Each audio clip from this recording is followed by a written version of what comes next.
என்ன நினச்சினுக்கிற நீ? வெளியே வேலையாக 4 இடத்துக்கு போகிறவனுக்கு தான் வெளியே என்ன நடக்குதுன்னு தெரியும். வீட்டுக்குள்ளே இருந்தேனே உனக்கு என்ன தெரியும்? ஏன் உனக்கு மட்டும் தான் எல்லாம் தெரியுமா? எனக்கும் தெரியும் வெளியெல்லாம் என்ன நடக்குதுன்னு. என்ன தெரியும் உனக்கு? நம்ம தெருவில் நந்தகுமார் இருக்கார்ல, அவர் இப்போ எங்கே இருக்காருன்னு உனக்கு தெரியுமா? எங்கே நைட் ஆயிடுச்சு, வீட்டில் தான் இருப்பார். அவர் அவங்க பசங்க கூட லண்டனில் போய் செட்டில் ஆகி 2 நாள் ஆகுது. இன்னைக்கு காலைல தான் அவங்க வீட்டில் வாடகைக்கு ஒருத்தவங்க வந்திருக்காங்க. அவங்க பேர் கூட புஷ்பா. அவங்க இதுக்கு முன்னாடி எங்கே இருந்தாங்க உனக்கு தெரியுமா? 3 தெரு தள்ளி அங்கே காமராஜ் நகர் இருக்குல்ல, அங்கே தான் அவங்க ஃபேமிலியாக இருந்தாங்க. இப்போ அவங்க ஹஸ்பண்டோட சண்டை போட்டுக்கிட்டே பிரிஞ்சு வந்து இங்கே தனியாக இப்போ அவங்க வாடகைக்கு எடுத்துன்னு இருக்காங்க. ஓஹோ. என்ன ஓஹோ?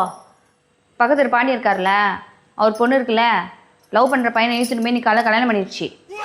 அந்த விஷயம் இன்னும் அவங்க வீட்டுக்கு தெரியாது, நைட்டே ஆக போகுது. இந்த விஷயமே நாளைக்கு காலைல தான் அவங்க வீட்டுக்கே தெரிய வரும் பாரு. இதெல்லாம் உனக்கு எப்படி தெரியும்? அது மட்டும் இல்லை, நீ அடிக்கடி அந்த கடைசியில் இருக்க தாத்தா வீட்டுக்கு போகிறல்ல, அது கூட எனக்கு தெரியும். அது ஒன்றும் இல்லை, அது வயசானவங்க இல்லை, ஏதாவது உதவி கேட்பாங்க.